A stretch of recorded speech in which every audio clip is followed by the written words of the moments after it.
Hey everybody, this is Love and Reload, the voice of the relocation industry. I am your host, Ben Cross, and I am joined by Roman Zelichenko, CEO of LaborLess, founder of Zelichenko Creative. Roman, how are you doing today? Doing awesome. Thank you for having me, Ben. Yeah, it's good to have you, man. I mean, I see you all over LinkedIn. You're super active.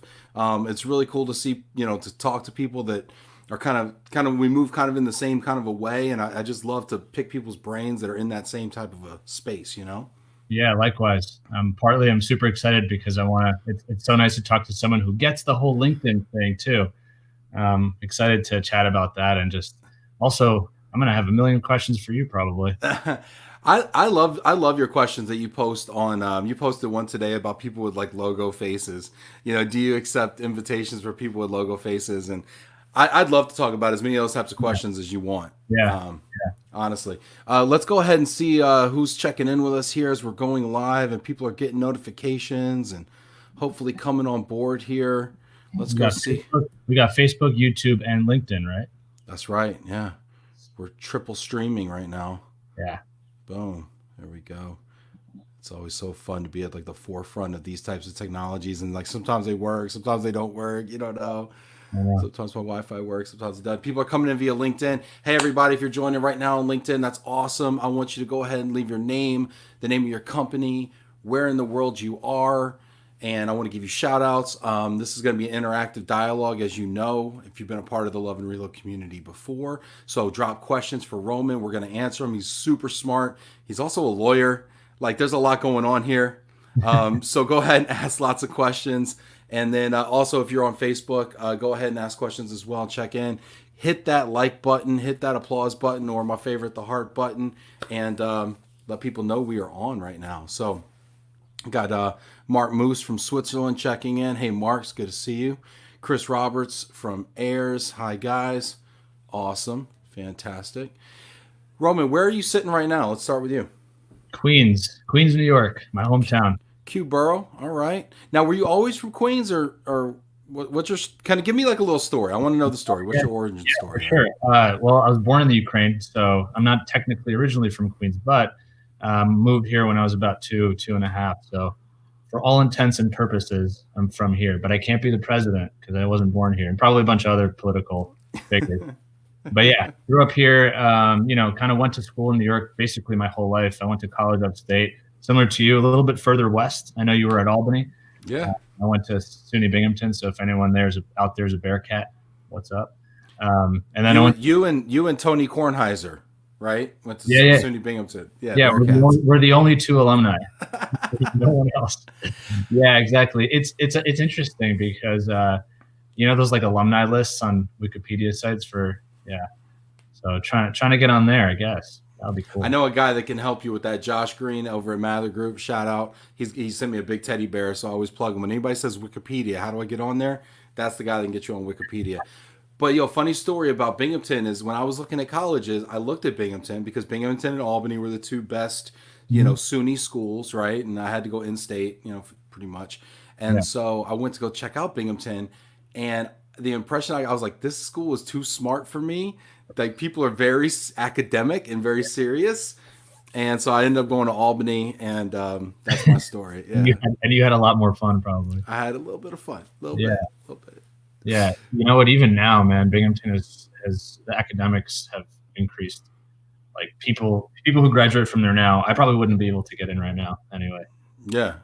So you went to Binghamton, and tell me what you studied. So I started off studying financial economics, and then I ended up double majoring in philosophy as well because I was like wanted to go to law school, so figured that would make sense.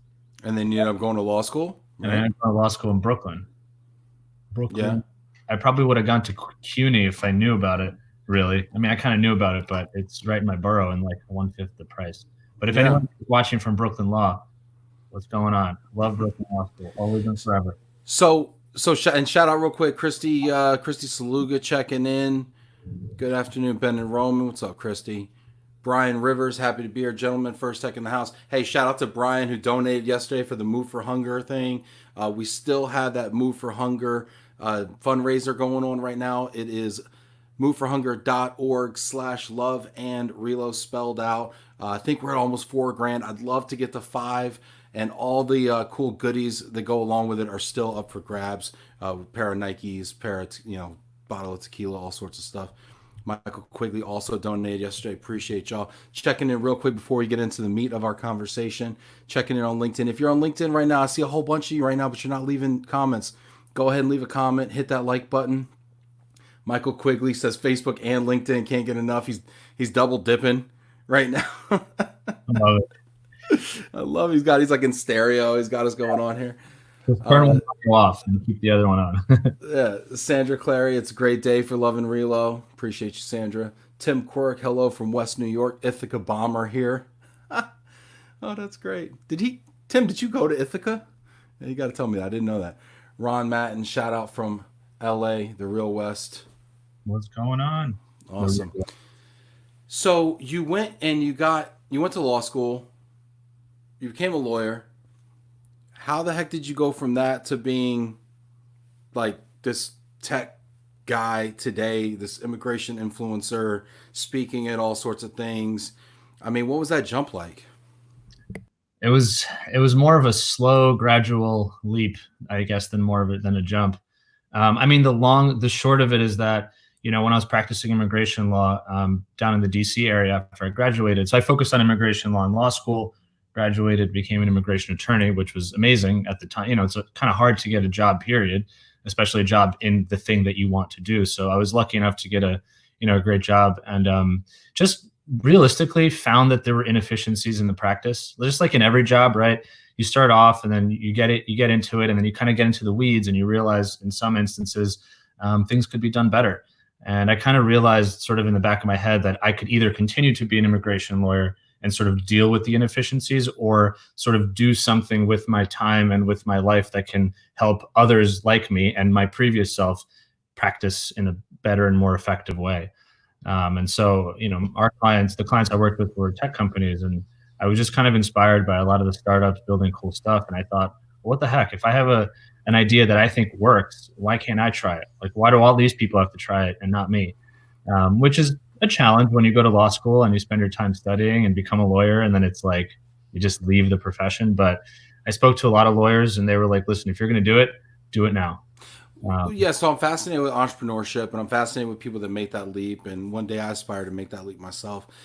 How did you do that? Like, how did you go from like, I'm showing up every day, doing this job, to saying, I'm just going to bounce and I'm going to go do this other thing? So a couple of things. Number one, before I made any big moves, I read a ton, right? Like I had to read a lot about entrepreneurship in general, just starting a business, right? A lot of it was also kind of like, you could almost call it self-help, because it's scary. It really is scary. And unless you have someone in your circle who's done that actual thing before, most people are going to be like, are you sure?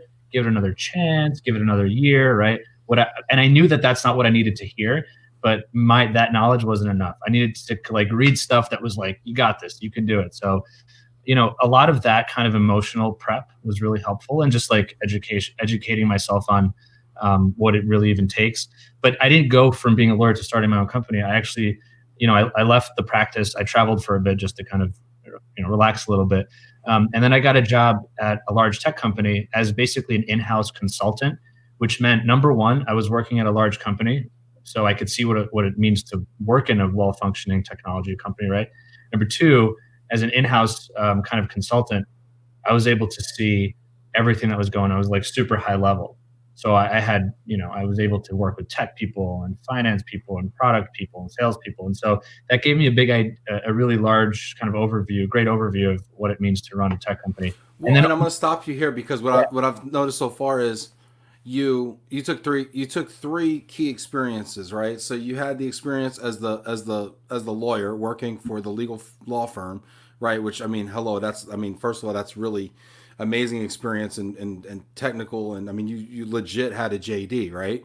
And then you go and you take this world, just go find yourself thing, right? You go do that, right? You take some time, right? You go just kind of find out what you want to be and who you are, and then you go work for this tech company. And now you're seeing, okay, you're getting technical chops as well. And now I see it like almost like like intertwining these experiences and braiding these experiences into something has kind of uniquely positioned you by the age of, at what age were you when you went to work for the tech company? 27. I mean, what a great diverse array of experiences to have in your early to mid 20s Yeah. to prepare you probably for where you are today. I mean, The last thing that I'll say is, as soon as I got a job at the tech company, I started consulting with startups, which is kind of crazy because in a way, I couldn't, like, what did I have to offer? But, it was one of those things where, to your point, I'm a lawyer and startups have no money. So they're definitely not going to hire a quote unquote real lawyer. So it's like, hey, let me review your contract. Like, let me do anything that could be of value to you. And that kind of gave me an insight into what it means to start a company from the ground up. So I had this like super high level tech experience in a way. I had this super, kind of startup-y tech experience, and I was building all that in my head. And eventually I was like, all right, I think I get it. I think if I'm going to break off, I know what the next 1 to 5 steps are. And that's kind of when I made the actual leap. Okay, this is great. I want to really quick, we got some folks checking in here. Samir Kedakar says, hello from the Bay Area. Great podcast, guys. Appreciate you, Samir. He goes on to say, Roman is a LinkedIn marketing prodigy. Pretty dope. Thank you, Samir. Appreciate the love. That's nice. Charles Beatty from Dallas, Acme Car Shipping. Got some folks checking in here as well. Hey, if you just joined, make sure you hit that like button. Roman, also, if you want to go ahead and share this too, if you got your phone handy, and share it, and let people know that we're live right now on the LinkedIn here. Janet Turner says, "Hi guys, love the emotional prep." Nice. Let me see. I'm gonna put this up here for you. Yeah, Janet's amazing. I'm all about getting into the emotional side of things. So. Oh my gosh, I was just having this conversation. While you do that, I'll just chat for a second. I was just having this conversation with a guy who is a senior vice president of a bank. Mm-hmm. Successful guy. I've known this guy my whole life, and he's super logical, super analytical, and just obsessed with logic. But he doesn't know how to emotionally relate to people, and he doesn't know how to like understand people who make decisions based out of emotion. Mm-hmm. And so things happen in his life that he just doesn't understand. Mm-hmm.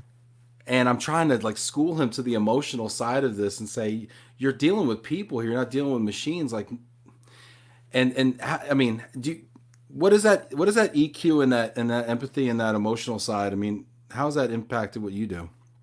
So, hold on, I'm sharing your thing right now. Yeah, go ahead and share. Also, we got Jason Rollins checking in. Hello from Massachusetts. Cool story, Roman. And yes, we're going to get into more of Roman's story because that's just the beginning and the foundation.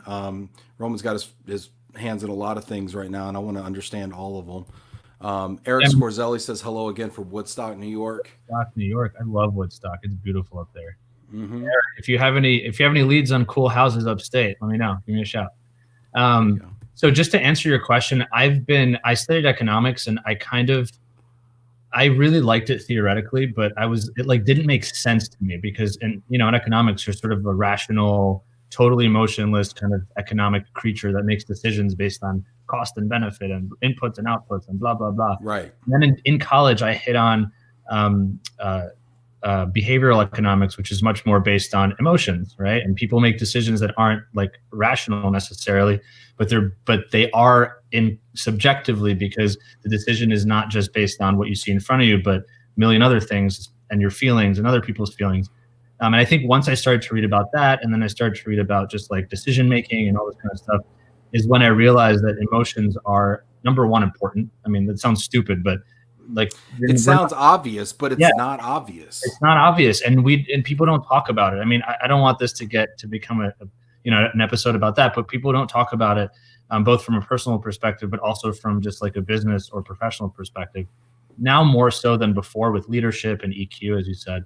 But yeah, I mean, I think it's super important, and I think making business decisions with emotions as part of the decision-making process is uber important.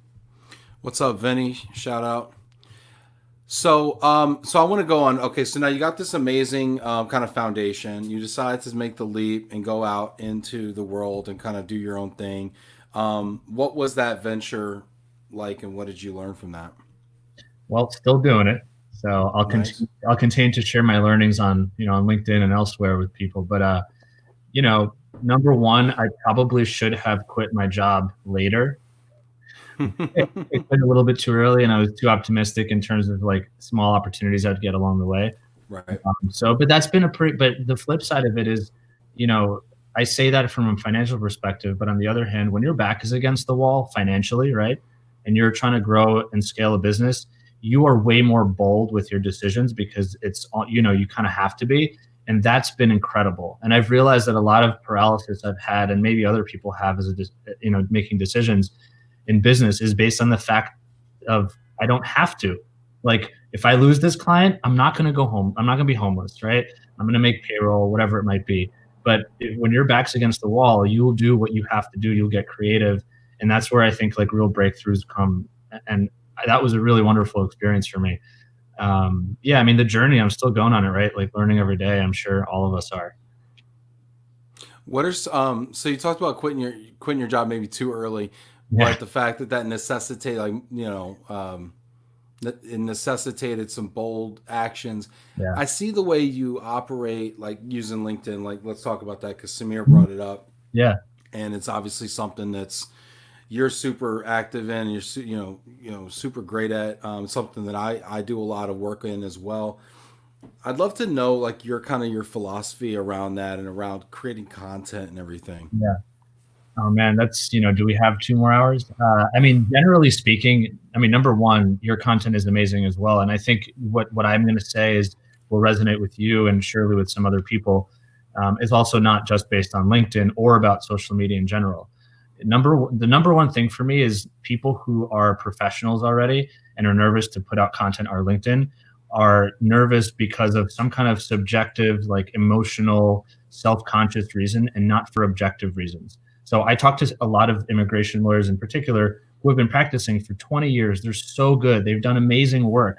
And, they're quoted in articles or they go and do talks, but they get really nervous when it comes to posting LinkedIn because they're afraid of scrutiny and they're afraid of for some reason being wrong or making a mistake. And they have this perfectionist mindset. Yeah. Because of that, they don't ever put anything out. That's right. Because they're always sort of overanalyzing. And so the number one thing is like, just be confident in whatever it is that you do and lead from there, be confident. The second thing I think is more, and perhaps more important, is even if you're not confident, you might still just be like, screw it, I'm going to take the leap. Put out content that is just honest and, not to overuse the word, but like genuine, right, to you. That could be straight up legal, not advice, I guess, but, kind of legal analysis or something like that. But it could also be, what was your sort of day like? What has your journey been? It could be a little bit more about you. You don't have to go super personal. And you are also, we're both very active on LinkedIn. You don't see our families on here all the time. We're not talking about like, right. It's not Facebook. It's not, but you can still be personal in a professional context. So I think being okay with that is important. Yeah, I think you touched on a few things, right? The perfectionism, I think, is the I think the perfectionism is the thing that gets in people's minds, and they don't want to put anything out there, especially on video, that somebody's going to go back and watch and say, you said a bunch of times, or you had your facts wrong, or you didn't know what you were talking about, or whatever, right? And what's funny is, so last week I did this like huge breaking news thing with the head of an association over the global household goods contract. I came out and I basically had some of my facts just flat out wrong. I named like 5-6 companies that won it. Half of them weren't even part of the group that won it. So I was totally like, I mean, I got a lot of it right, but I got a lot of it wrong. Right. And I had to live with that, you know what I mean?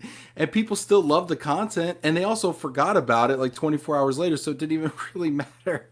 If I can just make a quick note about that, I recently finally read The 4-Hour Workweek.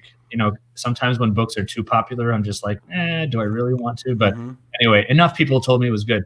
Great book. I mean, it has a lot of information. But the thing that I thought was one of the most profound things that stuck with me was where Tim Ferriss basically said, instead of asking for, within reason, but instead of asking for permission and waiting to do something, act and then apologize afterwards. Now, this is within the context of like, don't hurt somebody, right? Like, don't do anything awful. But if it's something that you think you have to get everyone's approval for before acting, twist that around and go out there and like do whatever you need to do. If you make a mistake, apologize. If you maybe upset somebody, apologize. If you confuse somebody, apologize. But at least you did the thing.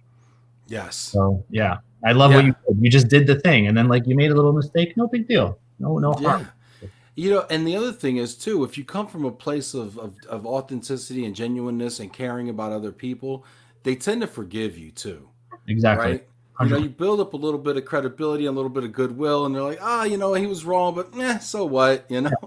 Exactly. Especially if it's something benign. Like if you were wrong because you tried to take advantage of somebody, maybe that'll knock your credibility down. But if you genuinely made a mistake, or you know, the value of getting out there with something sooner kind of outweighed the value of spending a million years researching, I think it's worth it. Yeah. Shout out to Janaína in Brazil. Eric Scorzelli says, Ben, buy your friend the book Love is the Killer App by Tim Sanders. You know what's funny? I read this book, I think when I was back in high school or maybe college, a long time ago. And I didn't know anybody read this book. And then like people in my life who I think are like-minded like me say, hey, Ben, you should read this book. And I'm like, yo, I read that book. That was like actually super influential to me back in, I want to say it came out in like 06 or 04 or something like that. So maybe it was college. But anyway, good book if you haven't heard of it or haven't read it. But it's all about just basically loving other people, leading with love, leading with service, and just things just kind of being a love cat. It's kind of hokey, but it's actually really good. Well, Love and Relo is the poster child of that for our industry, right? Also kind of hokey, but also really good. Listen, the word love is hokey, but it works always. Right, exactly. Janet Turner, hey, great question. What is laborless? Laborless? It depends on where you're from. You from Brooklyn or you from Staten Island? Laborless. I mean, I say laborless. Yeah. So that's I guess. Thank you, Janet, for the question. You know, that's the startup that I left my basically full-time jobs to build. We are an immigration tech automation platform. So we help H-1B, specifically we focus on H-1B visas, and in particular H-1B visa compliance. So for any of the immigration attorneys out there, particularly U.S. immigration attorneys who deal with labor condition applications or LCAs. I'm saying a lot of words right now that people in Relo are like, what?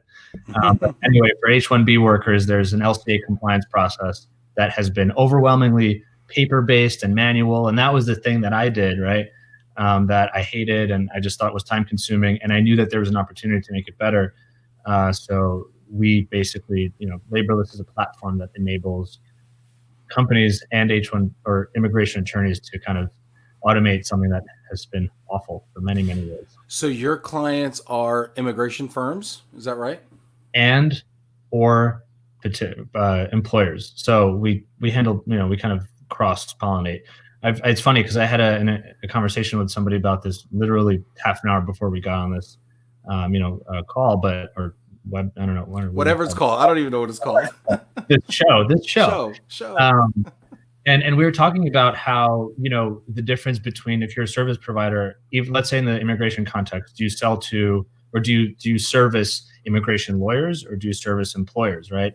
And I had I went one way at one point, I went another way another time throughout the journey. But I've realized over time, talking to so many folks in the industry, clients and prospective clients, that it really kind of, it's not about who it is that's your potential client, it's about their relationship to you. So I found that in some cases, employers are like, we want to do all the immigration work. So selling to their lawyer wouldn't make sense because they're the ones that do most of the work. Right. In other cases, the employer's like, we don't want to do anything.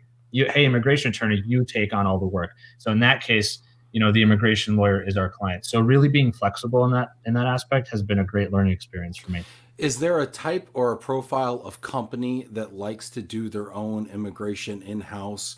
Maybe they're multinational, maybe they're of a certain size, maybe they have a certain robustness in their HR or legal department. I mean, is there a certain type of company that say, yeah, this type likes to do their own versus outsourcing it? That's a great question. There could be a pretty long and detailed answer. Generally, I will say that the largest companies always will have their own internal team. The Amazons, the Microsofts, the Ernst & Youngs, like those guys will always have internal. They also have outside counsel. They have a very sophisticated internal team.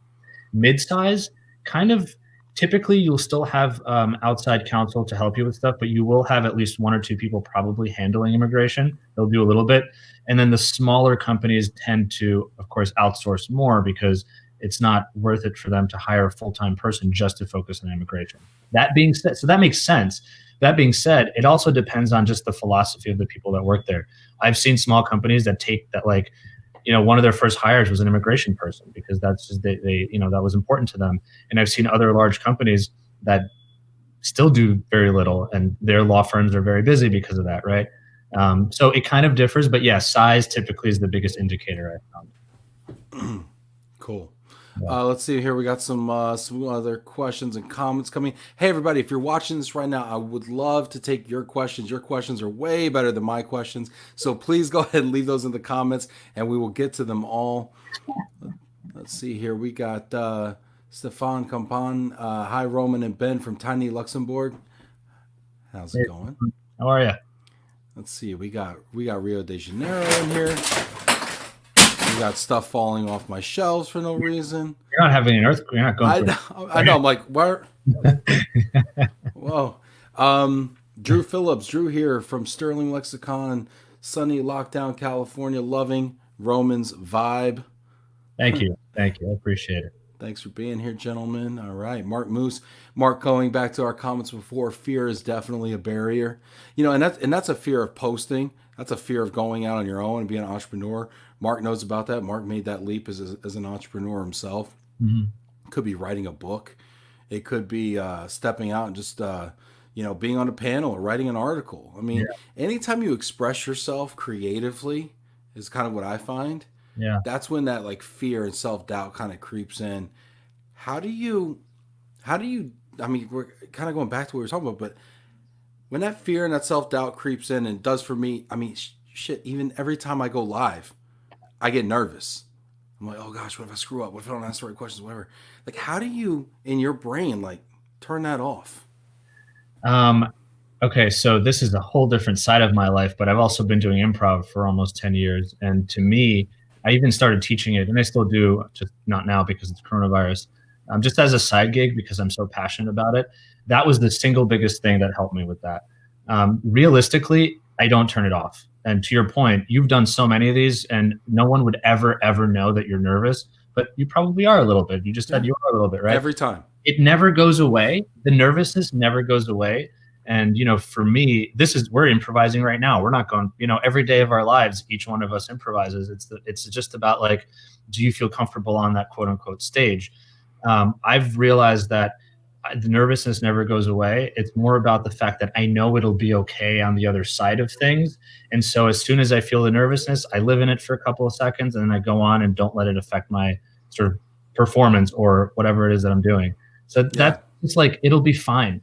None of these things really matter. An improv show doesn't matter, in the grand scheme of things, right? Like, if I say something silly right now, nothing's going to happen. If you say so, right? So, like, for the most part, being nervous isn't indicative of the actual like risk involved. Yeah, like stakes, exactly. Right? Yeah. It's really just mental. And so, like, once you realize, like, really realize and internalize that, it just stops affecting you. It's still there, but it stops affecting you. That's great. And I think this is kind of where we need to talk a little bit too, because I'm seeing people starting to ask questions as well. And I think that right now, you and I are probably two of the biggest creators in this space. And so I think a lot of people that are watching this, if they're watching it on LinkedIn or on Facebook right now, they're probably kind of in tune a little bit with the social space as well. And I think they probably have a lot of questions about this. So I want to stay here just for a moment. If you guys are watching this right now, I want you to ask more questions along the lines here. The nervous thing for me too is something that I've learned to, like, use it like as a divining rod. I think I talk about divining rods a little bit. Like, what's my compass? How do I know I'm on the right track? Yeah. If I'm nervous about something, that means that I'm growing. I'm going in a direction that's different. It's scary. It's outside of my comfort zone, where there is no growth inside the comfort zone. Growth happens outside the comfort zone. And so if I'm nervous, that means I kind of almost need to like lean into it and creep into this darkness of fear, and just step forward in that. And that's how I know I'm on the right track. If I'm not nervous, I'm probably not doing something right. Dude, I can pack that. Sorry, something got in my throat. So that, just so you all know, this is totally improvised, not part of the act. Something got in my throat. Now I'm gonna cough. I don't even, agreeing isn't even the right word. I just like feel in the depths of my soul what you just said. And it's so, on the one hand, it feels so foreign to many people. On the other hand, we've all heard it so many times, and it's like, discomfort is where you grow, and all these things sound, Right. like you said to your point before, like a little kitschy or whatever. But it is, unless it sounds kitschy or whatever you want to call it until you've actually gone through it. And I'll go back to an example I was saying before about, let's say, immigration lawyers who want to grow their business, want to grow their brand, whatever it is. And, I always suggest, of course, among other things, social media, especially LinkedIn. And they have great ideas. And then, it's like, well, you should go post that thing that you just thought of or said. And they're like, okay, well, I'll think about it. Right. And it's like, the thinking about it is just the procrastination of doing the thing that makes you nervous. And where when you're in the zone of thinking, you're comfortable, but the zone of actually doing is really uncomfortable. But that's where, that's the thing. If, like, once you become in tune with your comfort level, which I think is a level of self-awareness that not everyone has, because you don't know where the line is until you cross it, right? You'll never know. Yeah. You have to cross a little bit and say, like, oh, that felt good. So, yeah. Go ahead. Those people telling you that, and we actually have an audience poll right now, actually. I want you guys to comment right now on this. The audience poll is: what holds you back from sharing more of your personal journey, your story on LinkedIn? What is holding you back? And I know this is going to be a scary thing even to answer, so I respect you so much if you'll just put a comment in with the answer to what is holding you back, and we'll go ahead and we'll unpack those. We won't name names. Nobody will even know. It'll be cool. It's our little secret. It happens right here in the trust tree of Love and Relo. Go ahead and leave that in the comments right now. I want to go back to something you said about people saying, yeah, I'll think about that. I call that a slow no. You just gave me a slow no. You didn't tell me no. You just said maybe, which is really no, and you just hope I forget. Yeah. So when I approach people and if I've done this to you, it's because A, I respect you and I love you. I'm going to preface it. I respect you and I love you if we've ever had this conversation. But if I see people who I know have a story, I know have a voice, that have something to share, they have something that people will find value in. And I say, how come you don't post more stuff? Or how come you don't share that? Or, oh my God, you just said something that blew my mind that I feel in my soul, like you just said, right? You need to put that out there. And I, oh gosh, maybe I will. Let me think about it, whatever. I say to them, no, let's make a video right now. Yeah. Let's you and me right now. And this is only people I love and I respect. And I say it because I think they have something to share. And I'll be like, so let's make a video. Oh yeah, we should do that sometime. Let me know. All right, cool. No doubt. I got my camera right here. Hey, so I'm here like this. And I used to do this to people. I did it to a couple of people. I did it to Jen Breen one time from Sweet Home Chicago. She wanted to murder me. But afterwards she was like, oh my God, thank you so much for doing that. Have you ever have you ever felt felt that?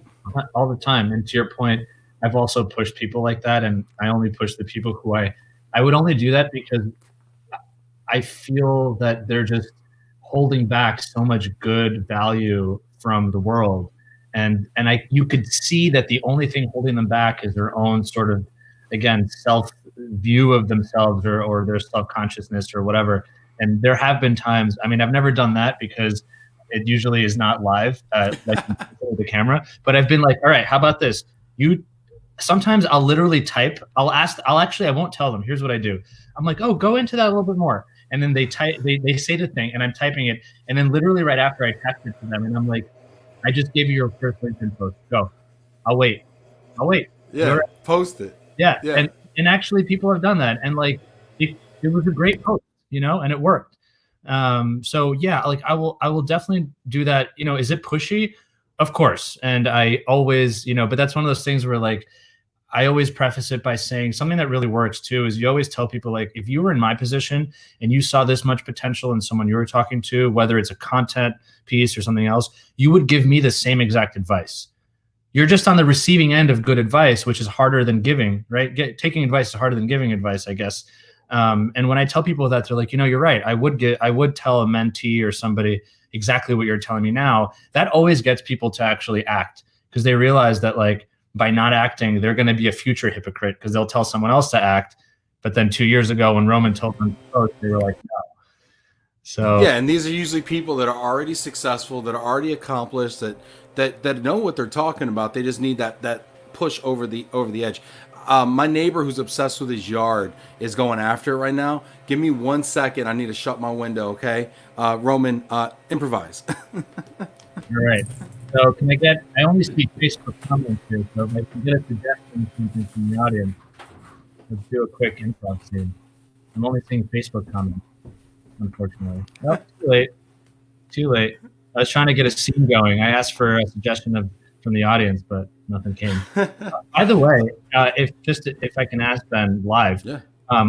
To see LinkedIn comments, I have to go on LinkedIn, right? Because I'm only seeing Facebook comments here. That's right, exactly. LinkedIn is in live is in beta right now, and the comments don't hook up to the platform, to the StreamYard. Yeah. Okay. Which is super frustrating. So that was why I have my phone over here, like on the tripod, and I'm always like looking over here and scrolling, and my arms like hanging up over here. Let's see here. We got some people coming in though. Let's see here. Talking about getting out of your comfort zone. Stefan talks about getting out of your comfort zone. This man posted a video. I think it was in a leotard with his daughter. Yep. And he crushed it. It did so well.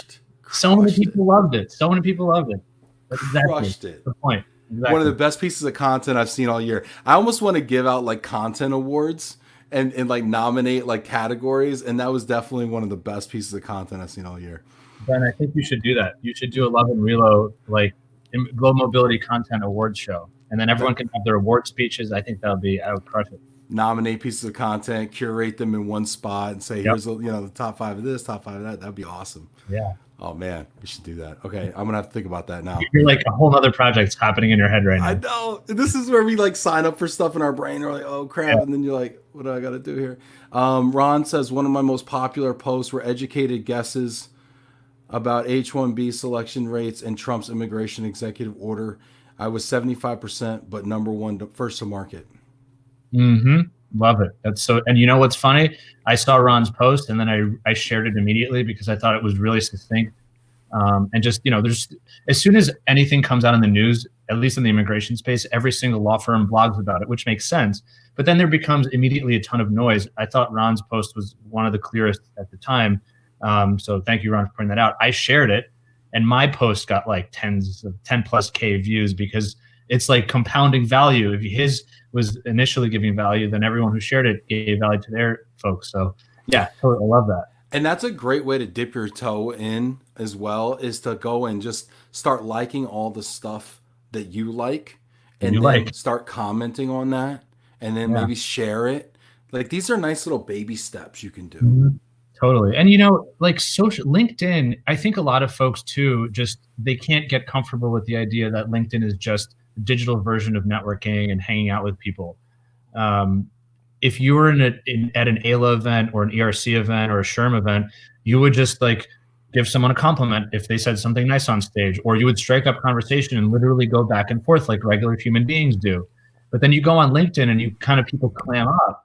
And I think partially because it's public, right? If you have a conversation at a conference, only you and that other, maybe someone's eavesdropping. Here, anyone could see it, anyone could go back to it, et cetera. So I think that's like the barrier. But once you kind of realize that all you're doing is, to your point, if you like something, you hit the like button. Like that's why there are different reactions now. It's like, insightful. Like, yeah, sometimes I hate insightful because I didn't like it. I just thought it was interesting. Yeah, I didn't like it. I just thought it was interesting. Well, yeah, like but realistically, like I didn't. Sometimes I'm like, cool, way to go. To me, that's a thumbs up. But other times I'm like, whoa, crazy. That's more than a thumbs up. That's a light bulb. Yeah, I think LinkedIn maybe should play like especially with all the immigration news, maybe a thumbs down at least. But I think they're trying to stay positive to neutral. Thumbs downs would get pretty intense. I don't know if I'm prepared for thumbs downs. I think as a person that creates a lot of content, I had my first internet troll like the other day, and I don't know if I can handle a thumbs down. Congratulations. That's I know. That's how you got to take it too, right? Like, wow, I finally made it. Somebody trolled me publicly. Yeah, exactly. Let's see here. Mena, Olivia, Stefan, Ron, Matten. Let's see here. Here, I'm going to go back to you, Ron, because I think that's a great question. Hi, beautiful people listening from Cali, Radika, Stefan to grow, stop thinking and get in action. Jason Dragon. So we got a couple answers here. Jason Dragon, buddy of mine that I used to work with back in the day, says fear. Fear is his what holds him back from sharing. Samir says fear of looking stupid, judgment, fear of rejection, says Christy Saluga. Yeah. Chris Roberts says time, although maybe I'm admitting to having a time management issue. Interesting. Well, but here's the thing: time sometimes it's not time. It's saying I don't have the time or I'm too busy, which to your point is a slow no, right? It's just it's another excuse. You don't really not have the time. You're just not prioritizing it in a way that will make you want to do this particular thing versus another thing. Yeah, you're choosing not to use what time you have on this project, which is to say you don't think it's as important as other things you're doing. But I'll tell you what though, from the LinkedIn perspective, a lot of times it is hard to see the value until you land your first, client would be amazing, but you land your first podcast episode or opportunity, right? When you're a small business, you land your first feature, somebody like that validation, whether it's really overt or a little bit more subtle. Once you feel that, right, actually feel it, that's when it like mentally reprioritizes. So for me, LinkedIn started really slowly. And then once I saw the power of it, I really doubled down. I think for other people, I never come to them and say, you've never posted, you got to start posting every day. It's not going to happen, right? It's like post slowly, see how it turns out, see how it works out, and then play with just dialing it up a little bit at a time. And once something actually materializes through that, your whole brain will rewire. And when you get up in the morning, posting on LinkedIn will become a business necessity, not just like a fun social media thing. And I think that's where people need to get to. Well, it is actually in the brain too, because there's chemical reactions. You get dopamine hits. That's true. I saw a guy actually present on this very thing about posting, and he was using Facebook, but it's true on LinkedIn, it's true on Instagram, it's true wherever. You post that thing, and you get likes, and you get likes, and you get likes, and in your brain, you're actually getting a little hit of dopamine that people just really, so you are actually kind of rewiring your brain in that regard as well. And I think that's part of the reason that people dig this show is because they'll put comments on it. Jamie's a perfect example. Jamie's on every show. He's a regular, and he loves the fact, I'm speaking for him, but I think he loves the fact that he can engage, come on here. I'm shouting him out. We're having a little convo via the comments, and he feels community from that, and so Jamie's not one that probably posts a lot on LinkedIn otherwise or in the past or whatever, but now he's getting very active in this type of channel. This is kind of a soft entry for him. He says, I love living for that moment when you are put on the stage. Nothing feels better than challenging yourself and nailing it. And Jamie actually used to play football, I want to say in college. He goes on to say, to answer the question, fear of only getting 2 likes. Yeah. You ever get 2 likes on something? Yeah. I posted about this the other day in a little bit of a different context, but yeah, it used to be, especially once you get a couple posts that do well, and then you put out something and it doesn't do well, the instinct, like the emotional instinct is just to be bummed out about it. But there's so many different factors, right? Like time of day, like people were, whatever, that it's not a reflection of you or whatever it is that you're putting out. You just have to keep going. What's your advice for people that are thinking right now, they're listening to you and they're saying, hey, you know what, if this guy can do it, I can do it too. What is your suggestion for them as far as time of day, content type, format? Like, give a couple of pointers for the first timer. Sure. And I want to do this quickly. And then I also realize I want to touch on immigration and mobility tech with you. Oh, sure. Yeah, man. We can go in forever. My biggest thing is, there are definitely number one, go on Google, right? Like I talked to, and I get it that maybe that's the time thing that Chris was talking about, but go online and literally search best tips for LinkedIn. But like, there's a lot of stuff. I didn't come up with this stuff, right? I've just done a lot of reading on my own. There are great blogs that distill this. But again, think about LinkedIn, particularly if you want engagement, as a networking event. You're going to go to the networking event when there are as many people as you possibly can get to that are relevant to you. So maybe during working hours, during your time, wherever you are. So Monday through Friday, 9 to 5 is what people usually say. I just posted something on Sunday that did super well. Typically weekends weren't as good, but now with coronavirus, like the weekends and the weekdays are kind of fluid with one another. So it's like, don't do something in the middle of the night because people are sleeping. But yeah, just put out, I think just your question about like whenever feels right. I also think there's sometimes you can, if something strikes you at 7 p.m. and it's like a passionate, not a passionate, but like something that really came to you emotionally, put it out immediately. I Um, love it. In the moment. Do it in the moment. I yeah. do so many posts in my bathroom because I get inspiration before or after the shower for some reason. I don't know why. Now, these are not videos, guys, so don't freak out, okay? These are just whenever you see me just post just text, like, some three-line just text, plain text post with nothing else, that's me in the bathroom, guys. I'm just going to be completely honest right now. Um, all right. So you wanted to, no, I don't want to, yeah, I don't want to make this all about LinkedIn, although we're getting a ton of engagement here now on this. Yeah. I mean, like again, my thing is always, hey, whatever the audience wants is what we give All right. them. Well, let's get through these people that have already put themselves out there, and then and if we have to go a little long, you tell me, whatever. But really quickly, I'm just going to read some things here. Mena El Safori from Dubai checking in. Ron Matten says, "How do you decide how much personal info to share?" We might diverge on this point just a little bit, Roman. I don't Yeah. know. Why don't you answer it? I've been talking a lot. Yeah. So you had mentioned something about not having our family on, and I'm a big believer in not having the family on, but I'm learning so much from my kids right now. Like I have little ones, right? I do think you don't put the kids in the post just to Mhm. get the likes because that's cheap. But I learned so much from being a parent that I then like apply now to being a leader in my organization and the way I have to empathize with people and the way I have to serve the people that I lead in my organization as well as the way I serve the people in my home. And so in those ways I like to draw parallels for, and I think it kind of clicks for people who may be leaders at home but may not be leaders in the office. So in that regard I do it, and they are a source of inspiration for me. They are my legacy in a way too. And so I think if you can draw a business parallel to it, I think that might be your deciding factor. Yeah, I totally agree with you, and like it's also somewhat personal. If you feel more comfortable doing that, you absolutely should. If someone doesn't, then they shouldn't.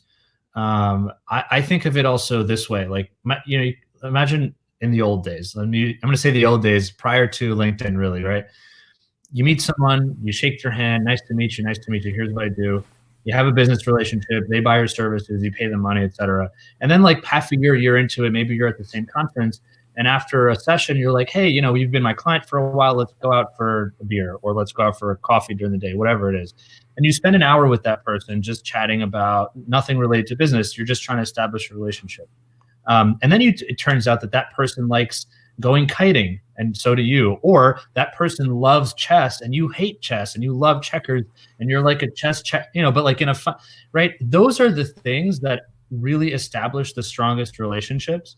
Those things are personal in the sense that they are about the person, but they are also not something that's exposing something. Like you're not exposing your health records, you're not exposing your whatever it is that you're not comfortable with that you probably should hold close. So I think when people hear personal, they think like, oh, I have to take a picture in my pajamas of my breakfast cereal or whatever, right?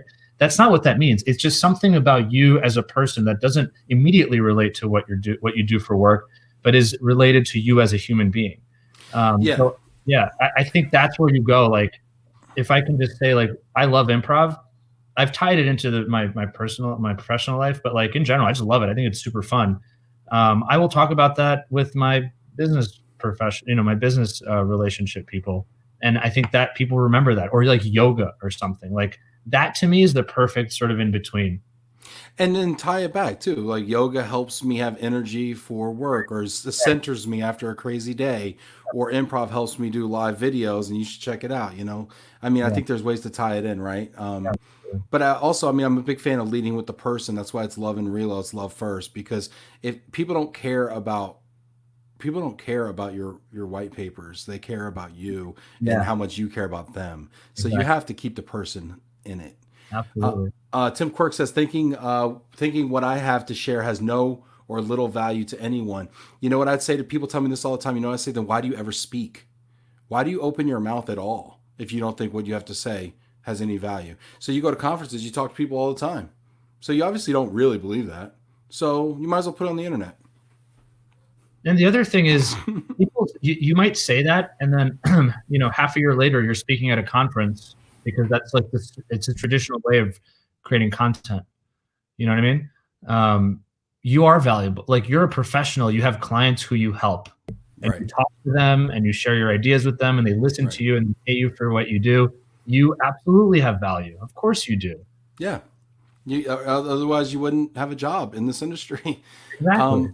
Olivia Barami, to answer your question, I sometimes wonder if my personal posts are that valuable to the point people care to read, comment, share, etc. I also try to remember to offer value and relevant content to my network. Yeah, I mean, kind of same, right? Radhika says, I used to procrastinate before COVID. Now the element of fear or overthinking has vanished. Well, that's empowering. That's cool. Yeah. Olivia says Stefan is absolutely legendary. That's great. I love it.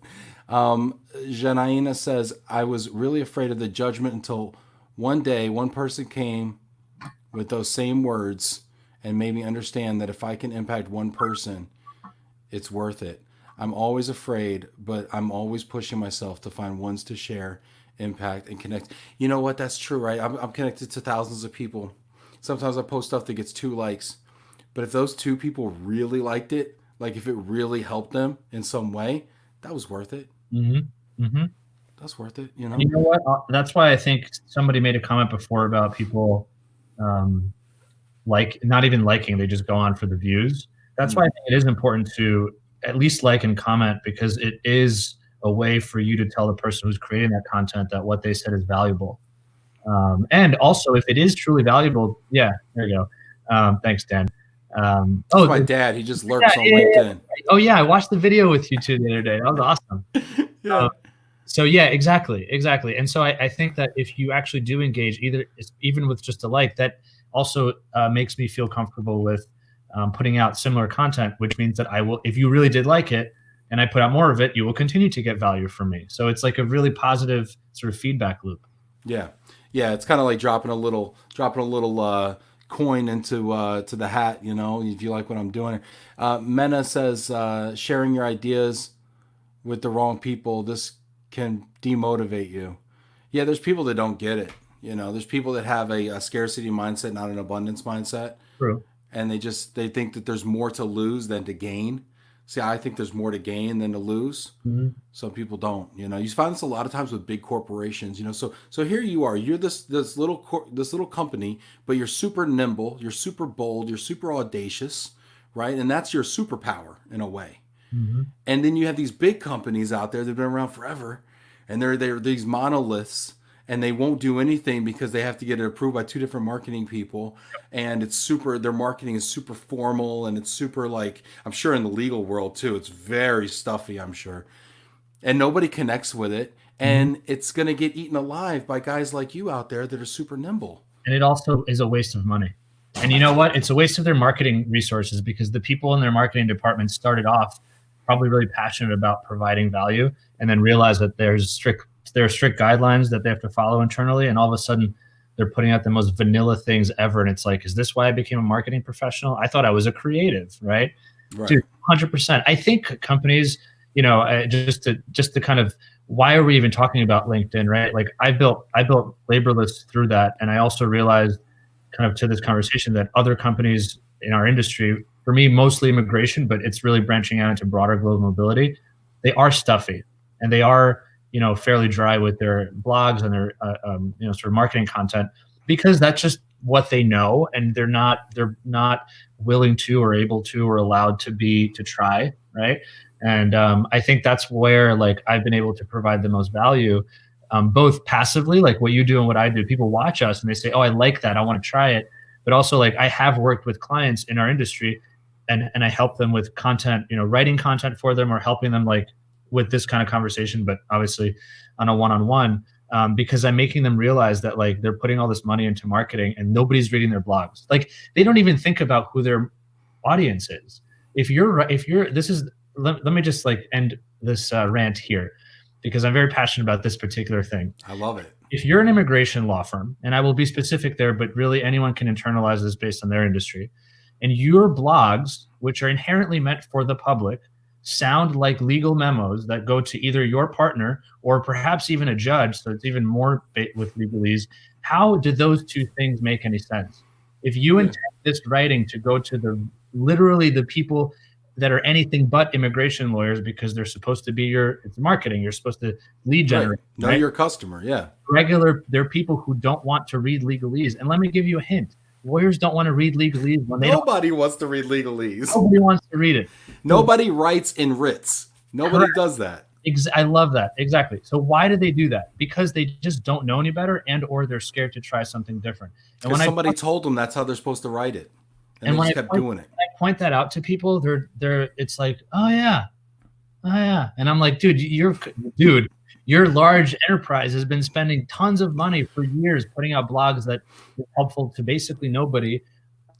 Maybe it's helpful to immigration lawyers, right? So maybe I'm a small immigration lawyer and I go onto a large immigration law firm's blog to kind of learn. Wonderful. But is that the purpose of your blog? Or it really is the purpose of your blog to educate consumers so that they become your clients? I think it's the latter. So definitely. Yeah. 100%.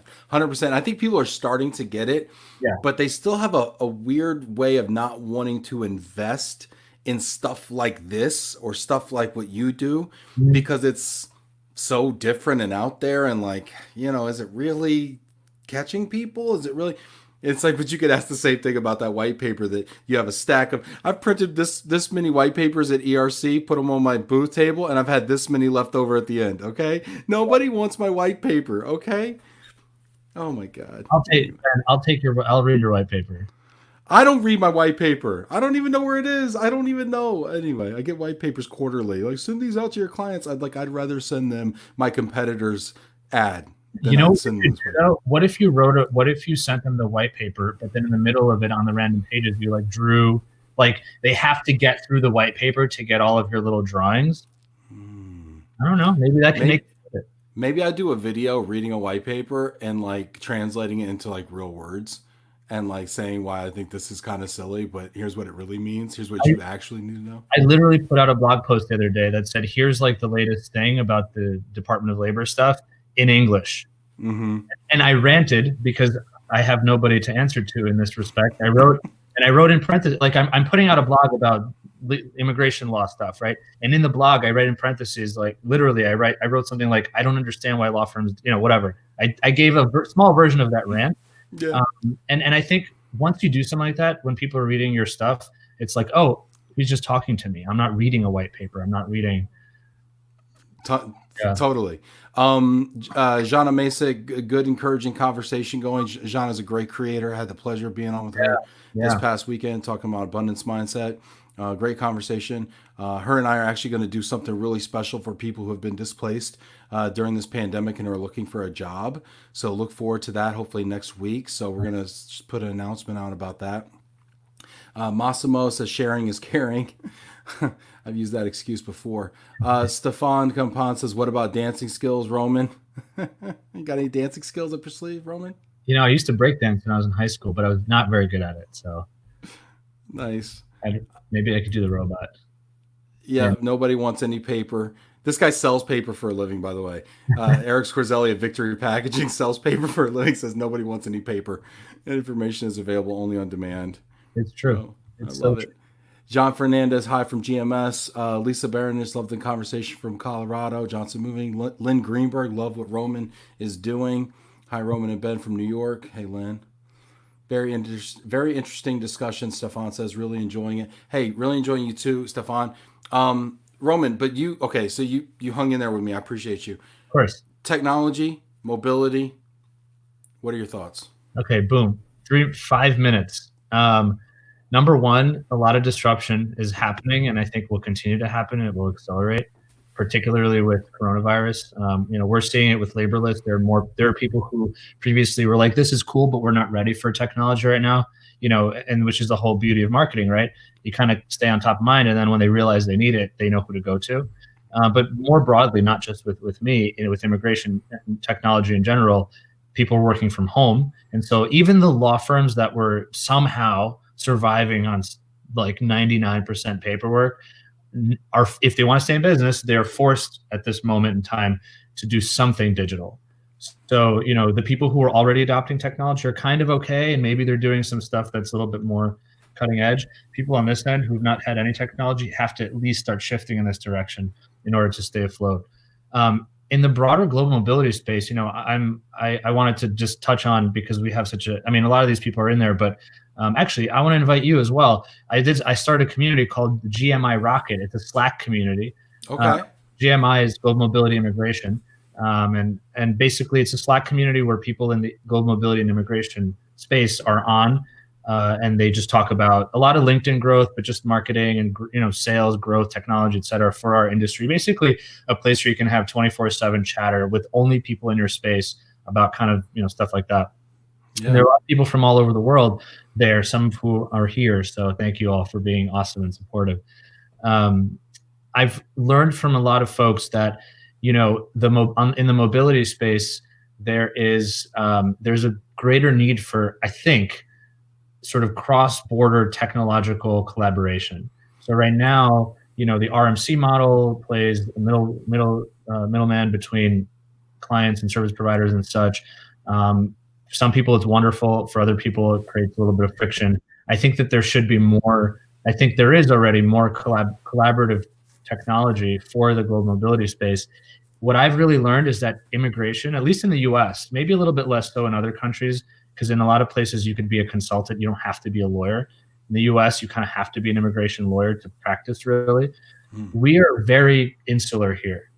Even as an immigration lawyer, my firm had a global practice, so I had an idea. A lot of people, like, once you get the visa, it's like, oh yeah, that's it. Like, no, you then have to physically move the person, move their family, move their stuff, find them a home, get them a credit card, get them a car, find them a house, you know, whatever, or find them a school, whatever. That all is kicked off by the immigration process, but it's not, immigration's not end all be all. So I think that there should be more integration between immigration sort of in and of itself in the broader mobility space via tech.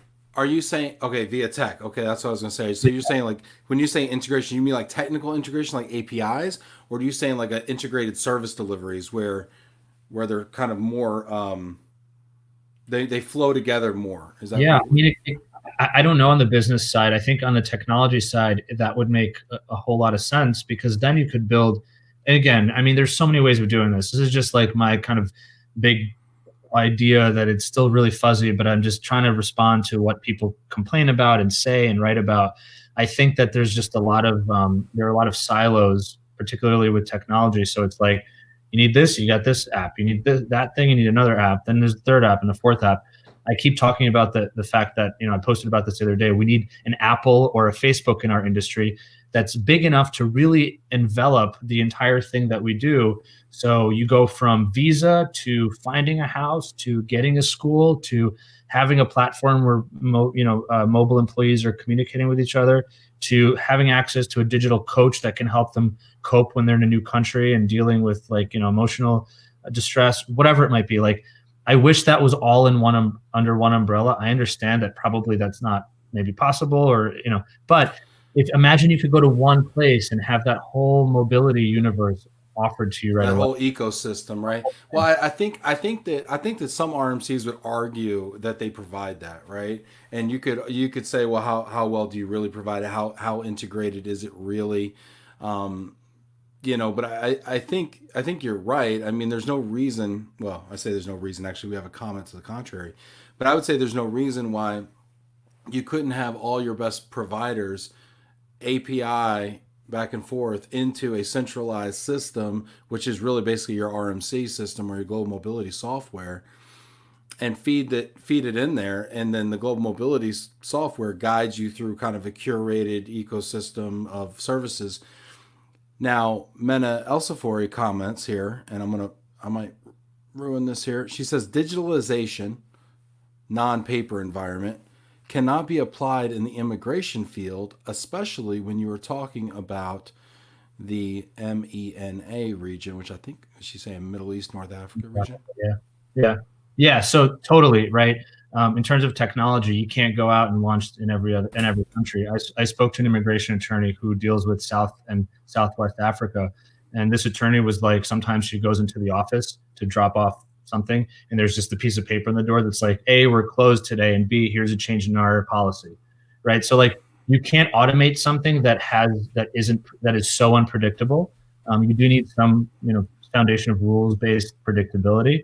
So perhaps there's more automation or technology launched to sort of maybe, let's say, the top 50 markets. And when I say top, I just mean in terms of legal and policy infrastructure. But you can also, and that's just like for example, take immigration law. You want to do an H-1B visa and you use a case management tool. The whole thing is there. There's a whole workflow. Here's what you need to gather. Here are the forms you need to fill out. Here's the next steps. In other countries, maybe you can't do that because things change frequently or whatever. Or to the commenter's point, maybe there's no way of, you have to use paper to some extent. By the way, in the US, you do too. But maybe you can abstract it a little bit and give them some technical support and say, hey, at least gather your information in one place. And then once you have to move over to whatever that paper process is, you get off the platform, but the platform is a sort of the central place of all of your info. Like if that could be this is a deep, long technical discussion, but the point is, like, my push is always, we should just think about this more. I have no answers for people. All I have is like the energy to bombard the world with my thoughts and have that start creeping into people's minds so that they can come up with the answers. And together we can build like the tech of really the future. Well, and if you talk about it long enough, the crowd will start to source it and put it together, And I think that's great. Alan King says that's a great idea. Mena Elsfori says, you mean unifying the mobility services? Yeah. Basically, and you know what, to your point, Ben, you said that RMCs are doing that. Basically, while they're not doing the immigration piece. They do outsource that to immigration lawyers, partly because in the US, law firms can't partner with non-law lawyers, but that is changing slowly. That's why you have the big four doing immigration and mobility in a lot of places in the world and not in the US, right? Because they literally legally can. That's why they're all up in Toronto, because they can be law firms and non-law firms under the same umbrella, but not in the US. You got to kind of partner. So there are artificial barriers that are set up for like the really, the best case scenario. But I think A, we can probably invent around that, and B, we also need to push from the sort of policy perspective. Jamie's got a great question. Do you utilize artificial intelligence at all? Very fascinating how it is infiltrating the marketplace. Andrew Bruzy, who was on Love and Relo a while back, really opened my eyes to this concept. He's with Vendium. Yeah. Do I, within my startup? We don't. We are more of a compliance automation platform. So there's not a lot of space for AI right now, but we're thinking about it. We're also a startup. But I think in the broader space, there's a lot of stuff happening from the AI perspective. There are chatbots that are implementing AI to have really kind of substantive conversations with prospective immigrants. And that could be in the immigration side. Maybe that could be in the relocation side. Maybe that could be in the sort of, like thinking about Lynn and Pivot. You have individuals who are seeking answers about a particular country they're in. You can maybe leverage AI that way to at least get some kind of curated information. There's definitely space for it. I mean, look, here's the thing. We can start talking about AI. We can start talking about, optical character recognition and robots, but that's jumping way ahead. The industry is so far behind. Let's just get people on a computer first. Let's just get people on a computer, and then we'll start talking about, I know at some point, if tech has progressed enough, you can make leaps in technology. But I think we need to change people's mindsets to first be able to want to adopt technology. And then we could let the people who are building it do whatever is best at that time, leveraging whatever tech we have to create those platforms. But people have to be willing to use it and not be afraid of it, or not be consumed by it or confused by it.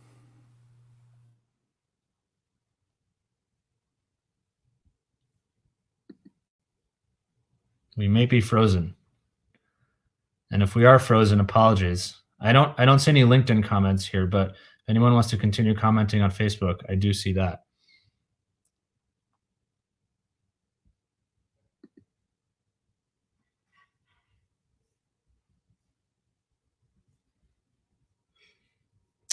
Well, I don't know what's going to happen now. Let's see.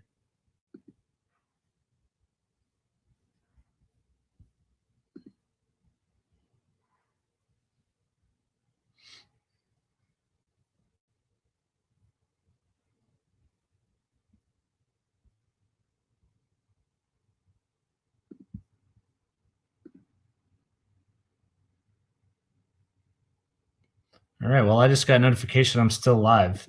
If anybody wants to ask me questions, go ahead on Facebook. Oh, improv time. Yeah, no worries. Sounds good. All right. Any questions on Facebook? Because I cannot see where you at, Roman. I'm in Queens, New York, Jamie. Thanks for asking. I'm at home. I know a lot of people here are probably online. Ah, there you go. Hey, this is the point in the show when my computer decides, hey, Ben, you talked enough, okay? Love Chill it. out, bro. Who do you think you are, okay? The Wi-Fi's done. You ain't paid for that much Wi-Fi. We got a couple comments real quick here. John Fernandez, I was waiting for an RMC to step up here and say something. John Fernandez says from GMS, many RMCs like ours have centralized technology in place with multiple APIs. It's ever evolving. He goes on to say, APIs have helped dramatically opinions on data analytics and immigration. We find only nimble partners have bought in. Do you have any opinions on data analytics and immigration? Well, data analytics requires you to capture data, which requires you to have technology that can capture the data. So let me just give an example in my world with what LaborLess does, which is we automate LCA posting and public access files, which again, for people who do H-1Bs know what I'm talking about. People who don't do H-1Bs are like, blah, blah, blah, blah. But the point is that we automate something that, again, that previously and still is being done overwhelmingly manually. There are people who build their own solutions in-house, and what I mean by that is they do quote unquote digitize, but they like build a website on WordPress and have the very like the super duper duper boiled down version of what we do. Maybe they can do on their own. And I fully support that because not everyone has the budget, not everyone has the time, whatever. But with that, you're not capturing the data that we're capturing, for example, because we have a whole platform built for this particular thing. And with data, you can get analysis, and with analysis, you can get insights, and with insights, you can make decisions. So I think from the perspective of data analytics and immigration, we just need to leverage the platforms we already have in an intelligent way, and B, we need to continue to build more platforms that capture data. Probably the same thing with mobility, right? More generally, how are people moving? How long does it take them to complete a move? Like, there's so many data points that probably we aren't gathering. I don't know because I don't work in this mobility. Yeah, I mean the data is out there and it's being input into various systems. I think the problem that I've discovered is the lack of a data warehouse to aggregate all that data and data samples that are big enough. So one corporation rarely has a data sample big enough. Some do. So you have to have a data sample big enough. You have a data warehouse to aggregate it. It's really great to have samples across clients or across RMCs and put it all together. Of course, RMCs aren't really sharing this data. So I mean, there's obstacles. Well, you know what? And this goes back to my point of imagine there was an Apple or a Google in our industry. In some cases, like think about Intuit. Intuit owns just QuickBooks and let's say QuickBooks and TurboTax. You log into them separately, right? They have different interfaces, but because they're owned by the same company, that company, I mean, I haven't read their terms and conditions, but presumably at least some of the data is held by the larger organization. Mm-hmm. They have way more insight now into the accountant market or into like the tax filing season market because they've captured data from multiple entities. In immigration, it's the same thing. Absolutely, they're not sharing with each other because that's their gold, right? But by not sharing, they're probably missing out on insights because they're siloed. To be fair, large organizations very often are siloed themselves, and so you probably just because there are 3 companies owned by Google doesn't mean you can get insights by pulling data from those 3 companies. But in the immigration and mobility space, we don't have any old dinosaurs that own a whole bunch of companies. We're kind of can start from scratch if we want to. So if there's somebody who's combining and buying out companies, do it in a way that's smarter than what other people have done in the past to leverage that data. Interesting. I want to say that I'm saying big things. These are like wild ideas, right? This isn't like, I'm not, this is, I'm biting off a teeny part, but I want to say this to like plant the seed in people's heads more so than say that I'm doing the next big thing.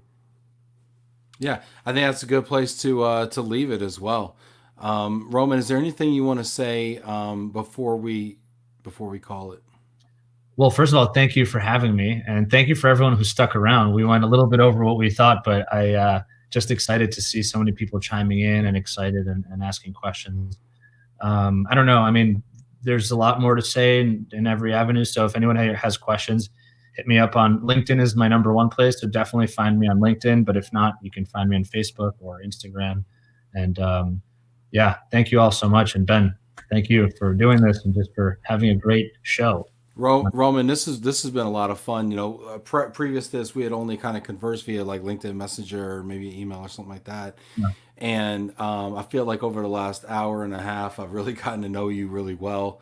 And I think that this is the joy of me doing this, is getting to know people, both viewers via comments and the guests. It's such a blessing to be able to get to know such really interesting people. So thank you for sharing this time with us and sharing your big ideas.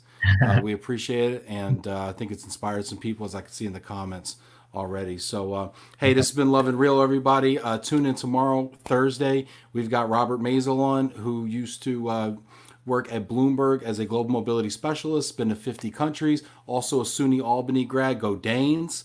And he's going to talk a little bit about intercultural training and travel coaching. And then Friday, we have Global Mobility Jeopardy with my co-host, Nicole Barilli. And we are still looking for 1 or 2 contestants for this week. So if you're interested in that, go ahead and DM me or PM me, public message, private message, I don't even know.